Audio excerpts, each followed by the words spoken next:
Back to another video. Today we will be talking about this brand new poll from the state of Texas and the entire race surrounding the Texas Senate competition.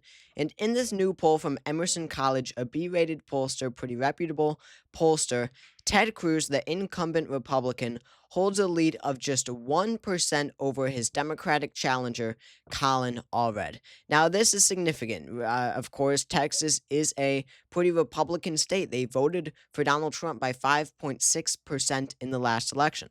So to see this race as so razor thin in such a day and age where Senate control is tight election after election, to see a potential flip in such a Republican state like Texas not too long ago, that is surprising. I mean, just look at how Republican Texas is. When you look at the presidential level, the last time Texas voted for a Republican for president was 1976, actually. I don't know exactly why it's not pulling it up. But Texas, again, is an extremely traditionally Republican state. Again, the last time they voted blue on the presidential level was 1976. So it is a new day and age in American politics where Texas has become more and more more Democratic over these past few election years, with a very heavily trending demographic in the suburbs trending very much towards the left. You can see 8 years ago they were solid red. Today they are light red and light blue, very purple. And again, this is a demonstration of Texas rapidly growing state as a swing state rather than a Republican state in presidential elections, gubernatorial elections, and of course, as we're talking about here, Senate elections. Ted Cruz ahead by just one in Emerson College. And this really is, important when it comes to actually talking about if Colin Allred will win this race, because Senate control really can hinge on the state of Texas. Right now, I do have Republicans winning control with 51 seats in 2024 by flipping the state of West Virginia, right? That's an automatic flip. You've got Joe Manchin retiring. Democrats are currently at 51 seats, so now they're down to 50. And they lose the state of Montana. The incumbent Democrat, John Tester, he is in a very tough race, but Democrats do hang on in Ohio, and all the other battleground states where they have incumbents. So again, this is my current map. Of course, this is not the results. We don't know the results yet. But the Democrats can actually retain control of a majority in the Senate. Not quite majority, but they can retain control of the Senate.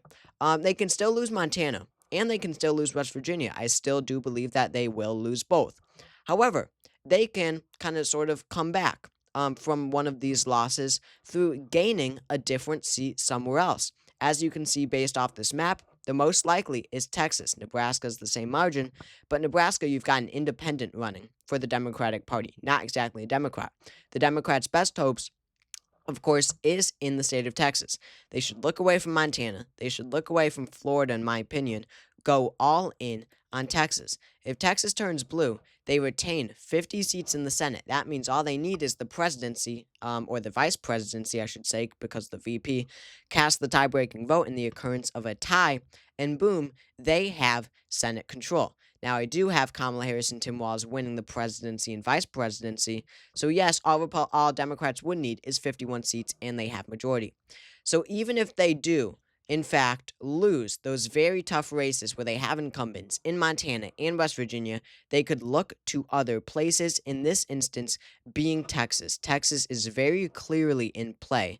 Again, Ted Cruz only up by a point in this election, and it really, Senate control really hinges on the state of Texas because, to be quite honest with you all, I am pretty confident with all of these other calls. I am very confident that Montana and West Virginia flip red, that Nebraska does narrowly stay in Republican hands, and that all the Democratic incumbents in the blue wall and plus Nevada and Arizona hang on as well. One of the closer ones that I'm not too sure on, especially after these new numbers and numbers from 2018 that we're about to get to, is Texas. So Senate control, amazingly, actually does hinge on the state of Texas in 2024. It could be the closest Senate race in 2024, potentially, again, even closer than Ohio. That would be really interesting, something that we're not expecting. But looking back at 2018, it really gives it really emphasized Colin Allred's chances in the state. Yes, Colin Allred is not leading in every poll, or not even down by one in every poll. That is for certain. But when you look back at 2018, Beto O'Rourke was the Democratic nominee. This was Ted Cruz's last election. And you might notice that that Beto O'Rourke wasn't even coming close either. On election day, Ted Cruz led in the average of polls by 7%. This is the average of polls. Ted Cruz led by 7. Today, he stands at just 4.2% lead on average. Now, here's the crazy thing about 2018. Ted Cruz did not win by 7%. In fact, not even close.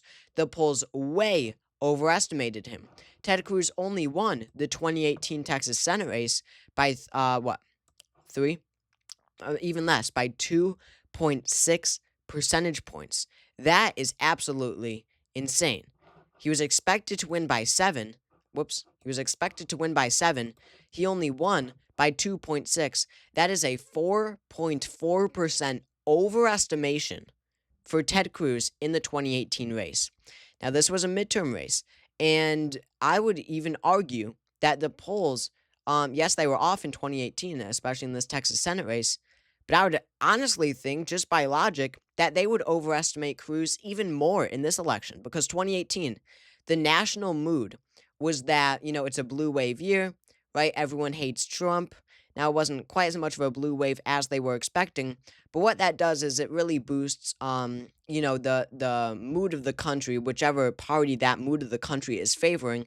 It really boosts their numbers in polls. That can very easily be seen in the 2022 midterms. Of course, the common notion was that Biden was unpopular, Dems were unpopular. It would have been a red wave year.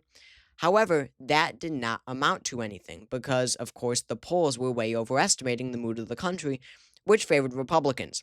So to see Ted Cruz so overestimated in the polls, even in 2018, where the mood of the country was overwhelmingly Democratic, that is extremely surprising. And in 2024, of course, the mood of the country, right, the common notion is far less Democratic, far less liberal, far less anti-Trump than it was during the Trump presidency, the Trump midterms of 2018.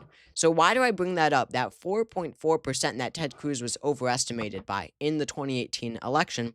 It's because now we have to look at this year's polling, because Ted Cruz is only up by 4.2%. Now, if he's once again, of course, he's not going to be overestimated by 4.4% like he was in 2018, right on the dot. Obviously, that won't happen. The polls can change. It's a presidential year. There's so many more factors, etc. However, if he were to be overestimated in the polls by 4.4%, Colin Allred would win the race in Texas. Texas would flip blue. Democrats would retain control of the Senate. Colin Allred would win. Obviously, 4.2 margin here, 4.4% overestimation in 2018. Colin Allred would win by 0.2%, and Texas turns blue. So that would obviously be a huge upset, a shock to the system, if Colin Allred did in fact win. But just by these basic numbers, where even in a blue wave year, Ted Cruz was way overestimated in the polling. No one really thought Beto O'Rourke had a shot when he came so close to winning, only losing by 2.8 or something, 2.6%. It really shows how Colin Allred, probably a stronger candidate than Beto O'Rourke, can win against Ted Cruz, who, by the way, is a much weaker candidate after the Cancun incident, among various other scandals, including Texas becoming a rapidly Democratic state. Ted Cruz is in a much worse position now in 2024 than he was in 2018. Expanding on that, let's look at the presidential shift. In these counties, in these suburban counties that I brought up at the beginning of the video, because where Colin Allred will do well, of course, is these suburban counties. You've got Tarrant County, Denton County, Collin County, all around Dallas, heavily populated, more people from more Democratic, liberal-minded states like California, Washington, you could say, Virginia probably, etc., are moving to suburbs in more red states. That's why a state like Texas is becoming rapidly more Democratic, as well as Arizona, Maricopa County. And just look, in 2012, Mitt Romney won all 3 of these counties by a lot. Tarrant was by 16, Denton was by 32, and Colin was by 32. Again, get that in your mind, 16, 32, 32, respectively. Just 8 years later, Joe Biden would win Tarrant County. It goes from plus 16 for Romney to Biden plus zero point 0.2. Denton went from plus 32 for Romney to plus 8 for Trump. Most stunning of all, Collin County went from plus 32 for Romney, 28 points more left than 2012. Collin County would go on to vote for Trump by just 4.4%. Absolutely stunning considering how heavily populated these counties are. This is the important factor that's making Texas so much more democratic, and it's why Beto O'Rourke came so close in 2018, because he really, to be quite frank, he really energized those wine moms to go out and vote in the suburbs. They really liked Beto, and Colin Allred seems to be definitely as strong of a candidate as Beto O'Rourke was in 2018, but almost definitely stronger looking at where he is in the polling. So again, Beto O'Rourke, I don't know if he got really any +1 polls or Cruz +1 polls like Colin Allred is now. He got one. There was a one, but besides that, not really. He got a +2, a +3 from Quinnipiac. That's good, but no one was really expecting this race um to get too close. But now, this is a brand new race, obviously very different from the 2018 race.